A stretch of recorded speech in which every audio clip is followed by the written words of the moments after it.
अथ श्री साई सच्चरित अध्याय 33वां. श्री गणेशाय नमः. श्री सरस्वत्ये नमः. श्री गुरुभ्यो नमः.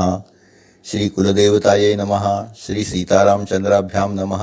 श्री सद्गुरु साईनाथाय नमः. या अध्यायात बाबांच्या उदीचा महिमा वर्णिलेला आहे. बाबा शिर्डीत असताना मशिदीत कायम धुनी जळत असे. बाबा एखाद्या अग्निहोत्री ब्राह्मणाप्रमाणे अहर्निश धुनी चालू ठेवत. अग्नी घरात ठेवण्याने अनेक वाईट दोष नाहीसे होतात. बाबा या अग्निकुंडात आपल्या वाईट वासना, कर्मे, राग, लोभ, अभिमान यांची आहुती देत व सदा निर्भिमान राहत. दक्षिणेतून दानधर्म करीत आणि उरलेल्या पैशाच्या लाकडाच्या मोळ्या खरेदी करत त्या या अग्निकुंडात राख होऊन त्यांची जी उदी बने तीच म्हणजे बाबांची उदी. बाबा ही उदी भक्तांच्या कपाळी लावून त्यांना आज्ञा, आशीर्वाद देत. खरं तर शिर्डीतून घरी जाणाऱ्या प्रत्येकाला बाबांची आज्ञा घेऊन जाण्याचीच सवय होती आणि त्यावेळी बाबाही जेव्हा त्यांना उदी देत तेव्हा त्याला खऱ्या अर्थानं जायची आज्ञा मिळे. उदीमध्ये बाबा विवेक आणि वैराग्याचा संदेश देत. या जगातल्या सर्व वस्तू या तात्पुरत्या आहेत आणि शेवटी सर्वांची राख होणार आहे असं जणू उदी सर्वांना ओरडून सांगत असे. उदी आणि दक्षिणा हे दोन्ही बाबांचे विवेक आणि वैराग्याचा संदेश होते. दक्षिणेने सुद्धा दान देण्याची वृत्ती बांधते आणि जे काही आपल्याकडे देवानं दिलेलं आहे ते समाजाकडे वाटून घेण्याची आपली वृत्ती तयार होते. त्यामुळे आपला विवेक जागृत राहतो. अशा तऱ्हेने उदी आणि दक्षिणा हे विवेक आणि वैराग्याचं मूर्तिमंत लक्षण होतं. परंतु याशिवाय उदीचा एक मोठा गुण होता आणि उदी हे जणू काही सर्व रोगावर औषध होतं. अनेक भक्तांना याचे अनुभव मिळालेले आहेत. उदीमुळं लोकांना मनशांती मिळाली, अनेकांची विष उतरली, अनेक संकटे टळली आणि अनेक रोगही बरे झाले. त्याचे काही अनुभव येथे लिहिलेले आहेत. स्वतः बाबासुद्धा मशिदीत कायमचे गाणं गुणगुणत असत. रमते राम आयोजी आयोजी, उदिया की गोणिया लायोजी असं ते अनेक वेळा म्हणत म्हणत ती उदी गोळा करत असत. आता आपण कथा ऐकूया. नारायण मोतीराम जानी नावाचे एक बाबांचे भक्त होते. ते नेहमी शिर्डीला बाबांच्याकडे जात. बाबांनी त्यांना नोकरी सोडून धंदा करायला सुचवले व त्याप्रमाणे त्यांनी आनंद आश्रम नावाचे एक वसतिगृह यशस्वीपणे सुरू केले. त्यांचे एक मित्र मोडक म्हणून होते. एकदा नारायणरावांच्या मित्राला विंचू चावला आणि तीव्र वेदना होऊ लागल्या. ते बाबांची उदी शोधू लागले पण ती काही मिळेना. शेवटी बाबांची प्रार्थना करून त्यांच्यासमोर लावलेल्या उदबत्तीची राखच उदी म्हणून त्यांनी त्यांच्या मित्राला लावली आणि जखमेवर चोळली. थोड्याच वेळात वेदना बंद झाल्या. असाच अनुभव एका माणसाच्या मुलीला आला. तिला ग्रंथीज्वर झाला होता आणि घाबरून ते नानांच्याकडे आले आणि बाबांची उदी मागू लागले. नानासाहेब चांदोरकर त्यावेळी कल्याणला निघाले होते आणि उदी देणे तर तातडीचे होते. बाबांचे नाव घेऊन त्यांनी रस्त्याची माती उचलून त्यावेळी त्यांच्या पत्नीच्या कपाळी लावली आणि बाबांची प्रार्थना केली आणि त्या मुलीचा ग्रंथज्वर उतरवण्याची बाबांच्याकडे मागणी केली. आश्चर्य म्हणजे त्याचवेळी त्या गृहस्थाच्या मुलीच्या ग्रंथीज्वराला आराम पडू लागला आणि तो जेव्हा तिच्याकडे पोचला तेव्हा तिचा ताप पार उतरला होता. हेच नानासाहेब जामनेरला असण्याची गोष्ट. त्यांची मुलगी प्रसूतीपायी अडली होती. नानासाहेब आणि त्यांचे कुटुंबीय बाबांची प्रार्थना करून तिच्या सुटकेसाठी प्रार्थना करत होते. त्यांनी नवचंडीचा यज्ञही त्यासाठी सुरू केला. बाबांना याची जाण होती. तेवढ्यात त्यांचा एक बापूगीर नावाचा भक्त हा आपल्या गावी जाण्यासाठी बाबांच्याकडे आज्ञा मागण्यासाठी आला. बाबांनी त्याच्याकडे उदी आणि आडकरांची आरती दिली आणि ती नानांना देण्यास सांगितले.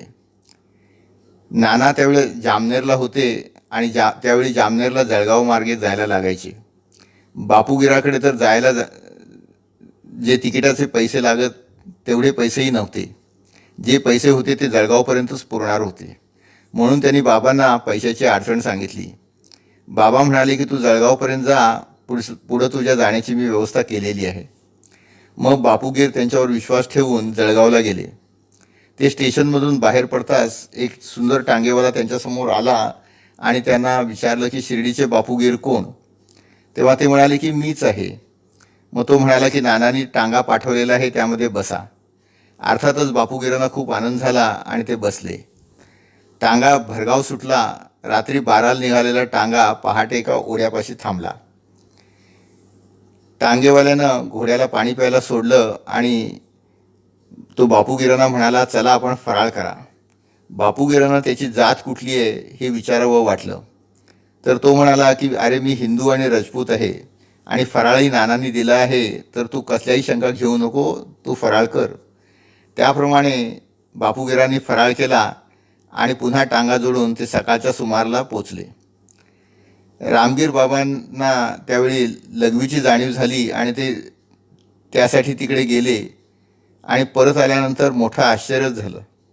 कारण तिथं ना टांगा होता ना टांगेवाला, काहीच तिथं दिसत नव्हतं. शेवटी त्यांनी नानांचा पत्ता काढला आणि नानांच्या घरी ते पोचले. बाबांनी सांगितल्याप्रमाणे उदी त्यांनी नानांना दिली आणि आरती पण त्यांच्या हातात ठेवली. नानांना अर्थातच खूप आनंद झाला. त्यांनी ताबडतोब बाबांचे आभार मानत उदी आत पाठवली. उदी पाण्यात मिसळून त्यांनी मुलीला दिली आणि लगेच तिची प्रसव वेदनातून सुटका झाली आणि कन्यारत्न जन्मलं. बापूगीर मात्र टांगा कुठं गेला हे शोधत होते. शेवटी त्यांनी नानांना म्हटलं की तुम्ही टांगा पाठवलात हे फार बरं झालं, नाही तर मला यायला त्रास झाला असता. नानांना आश्चर्य वाटलं. ते म्हणाले, अहो तुम्ही येणार हे मला काय माहीत, मी कशाला टांगा पाठवू. तेव्हा दोघांनाही आश्चर्य वाटलं की बाबा भक्तांचा कसा कैवार घेतात आणि कशी मदत करतात. बाबांच्या निर्याणानंतर आधी उल्लेख केलेले नारायणराव जानी हे रोगाने ग्रस्त झाले. त्यांनी महाराजांना शरण येऊन रोगमुक्त करण्याची प्रार्थना केली. त्या रात्री स्वप्नात त्यांना महाराजांनी दर्शन दिले आणि म्हटले की तू घाबरू नकोस, तुला उद्यापासून बरं वाटायला लागेल. त्याप्रमाणे 8 दिवसात ते खडखडीत बरे झाले. हे दाखवतं की बाबांचं निर्याण झालं म्हणून त्यांचे चमत्कार थांबले नाहीत. जरी अग्नी हा दिसत नसला तरी लाकडात तो नेहमी हजरच असतो. त्याचप्रमाणे महाराजही सर्व विश्वात गुप्त रूपाने कायमचे हजर आहेत, याविषयी शंका नकोत. दुसरं या अध्यायात लिहिलं आहे की बाबांच्या फोटोचं जरी दर्शन घेतलं तरीसुद्धा ते फोटोला केलेला नमस्कारही बाबांना पोचतो. त्याबद्दल बाळाबुवा सातारकर यांची कथा सांगितलेली आहे. हे मोठे कीर्तनकार होते आणि ते साईबाबांची कीर्ती ऐकून त्यांच्या दर्शनाला शिर्डीत गेले. त्यापूर्वी त्यांनी महाराजांना कधी पाहिले नव्हते. ते दर्शनाला येताच महाराज म्हणाले की तुमची आणि माझी 4 वर्षापासूनची ओळख आहे. बाळाभाऊ गोंधळले. त्यांनी स्मरणशक्तीला ताण दिला. तेव्हा त्यांना आठवले की 4 वर्षापूर्वी आपण महाराजांच्या फोटोला नमस्कार केला होता. तेव्हा त्यांना असं वाटलं की मी फोटो विसरलो, परंतु महाराज काही मला विसरले नाहीत. यानंतरची कथा हे पहिल्या महायुद्धाच्या वेळी जेव्हा इंग्रज अधिकारी जेव्हा भारत देशात नोकर भरती करत होते तेव्हा आप्पासाहेब कुलकर्णी नावाची एका भक्ताची नेमणूक झाली होती, त्यांची आहे. त्यांची नेमणूक भिवंडीला झाले. 8 दिवसाचे काम होते. त्याप्रमाणे ते तिकडे भिवंडीला गेले तर 1-2 दिवसांनी एक फकीर त्यांच्या घरी आला. तो हुबेहूब बाबांच्यासारखा दिसत होता. तेव्हा कुटुंबानं त्यांना विचारलं की तुम्ही शिर्डीचे साई का. तो म्हणाला मी साई नाही, पण त्यांचा भक्त आहे. मग त्यानं दक्षिणा मागितली. कुटुंबानं 1 रुपया दिला. ते घेऊन तो आनंदानं परत आला. इकडे आप्पासाहेबांच्या टांग्याचे घोडे आजारी पडले आणि त्यांना ठाण्याला परत यावे लागले. तेव्हा कुटुंबानं त्यांना साईबाबांची दर्शनाची कहाणी सांगितली. आप्पासाहेबांना वाटलं की अरे कुटुंबानं 1च रुपया दिला, मी असतो तर 10 दिले असते. त्यासाठी त्यांनी फकीराचा शोध चालू केला, पण तो काही भेटला नाही. मग जेवण खाण वगैरे करून त्यांनी त्यांचे चित्रे नावाचे मित्र होते त्यांना घेऊन पुन्हा शोध चालू केला. तेव्हा त्यांना तो फकीर दिसला. तो फकीर त्यांच्याकडे आला आणि दक्षिणा मागू लागला. आप्पासाहेबांनी आपल्याकडचे सर्व रुपये आणि चित्र्यांच्याकडचे सर्व पैसे त्यांना दिले. ते अंदाजे 9 रुपये भरले तर तो फकीर म्हणू लागला की नाही, मला आणखीन पैसे पाहिजेत. मग ते घेऊन परत आले तर घरी 10ची नोट होती. फकीर म्हणाला, ठीक आहे, ती 10ची नोट द्या. ती नोट त्यांनी त्याला दिली तेव्हा फकीरानं आधी दिलेले 9 रुपये परत दिले आणि ती 10ची नोट घेऊन तो निघून गेला. त्यानं त्यांना एक ताईत दिला. आप्पासाहेबांनी तो ताईत नंतर पाहिला तर त्यामध्ये काही फुलं आणि बाबांच्या अक्षता होत्या. तो ताईत मिळाल्यानंतर आप्पासाहेबांची खूप प्रगती झाली. या कथेतनं आपल्याला हे कळतं की बाबांनी सुरुवातीला जेव्हा 1 रुपया कुटुंबाकडून घेतला तेव्हा त्यांनी जास्तीची इच्छा धरली नव्हती. पण जशी आप्पासाहेब कुलकर्णींनी 10 देण्याची इच्छा दिली तर त्यांनी त्यांची इच्छा परत येऊन तीही पूर्ण केली. अशीच कथा डहाणूचे कर्णिक म्हणून आहे त्यांची आहे. ते 1917 साली बाबांच्या शिर्डीला गेले व गुरुपौर्णिमेला बाबांची यथाविधी पूजा करून परतू लागले. त्यांनी बाबांना 1 रुपया दक्षिणा दिली आणि परतीची आज्ञा घेऊन ते खाली आले. पण त्यांना पुन्हा 1 रुपया द्यावा वाटला. पण इतर भक्तांनी त्यांना सांगितलं की आता आज्ञा झाली आहे तर तुम्ही परता.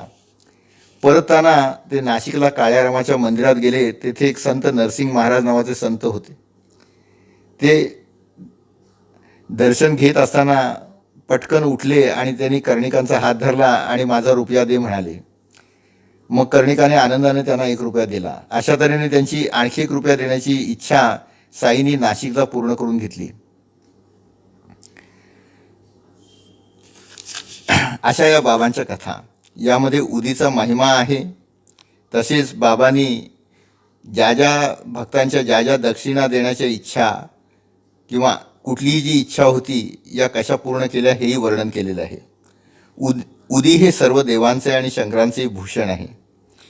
अशी बाबांची उदी. श्री सद्गुरू साईनाथार्पणमस्तु. शुभम भवतु.